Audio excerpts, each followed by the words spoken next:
বসন্ত তো দোরগোড়াই, চলো আজকে একটা সাজ দেখাই বসন্তের। আমার এমনিতে অনেকদিন ধরে সাজা হয় না। হ্যালো সবাইকে, আমি অফ ক্যামেরায় স্কিন প্রোটেকশনের জন্য টোনার, ময়শ্চারাইজার, সানস্ক্রিন আর প্রাইমার দিয়ে নিলাম। এখানে আমার হাজবেন্ড দাঁড়িয়ে আছে, এত কিছু নিয়ে বসছি, সে দেখছিল আর হাসছিল। বিদেশের মাটিতে আসলে দেশি কালচারাল সেরকমভাবে সব জায়গায় হয় না, সবসময় বাসায় থাকা হয়, তবে হাজবেন্ডের ছুটির দিনে বাসায় থাকতে আর মন চায় না। এখানে আমার লিপস্টিকের শেড ছিল না, তাই শাড়ির সাথে মেলানোর জন্য আইশেড থেকে একটু শেড মিলিয়ে নিলাম। এখানে আমাকে সে খাইয়ে দিচ্ছিল। সাজার সময় আসলে আমার খাওয়ার কথা ভুলে যায়। বিয়ের আগে সবসময় মা আমাকে এরকম করে খাইয়ে দিত। আজকে আমি যেই শাড়িটি পরেছি সেটা আমার দেশে থাকাকালীন আমার নিজের হাতের পেইন্ট করা শাড়ি। দেশে থাকাকালীন পরবো বলে আর পরা হয়নি, তাই আমি বিদেশে আসার সময় নিয়ে আসছি। শখ করে শাড়িটা পেইন্ট করেছিলাম, পরা তো হলো না, তাই ভাবলাম যে বসন্ত উপলক্ষে শাড়িটা পরে নিই।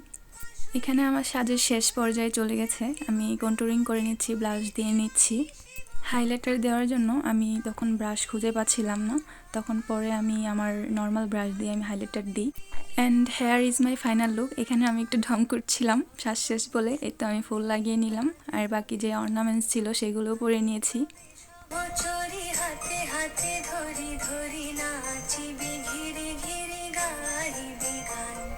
তো তারপরে আমরা বাগানে চলে গেলাম কিছু ফটোশ্যুট করার জন্য। পরিবেশটা খুবই সুন্দর লাগছিল, সাথে বসন্তের সাজ, আর শীতও ছিল অনেক।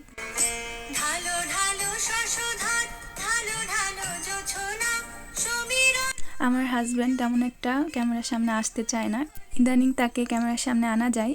তো আজকের মতো এই পর্যন্তই। সবাই বসন্ত ভালো কাটুক, সবাইকে বাই।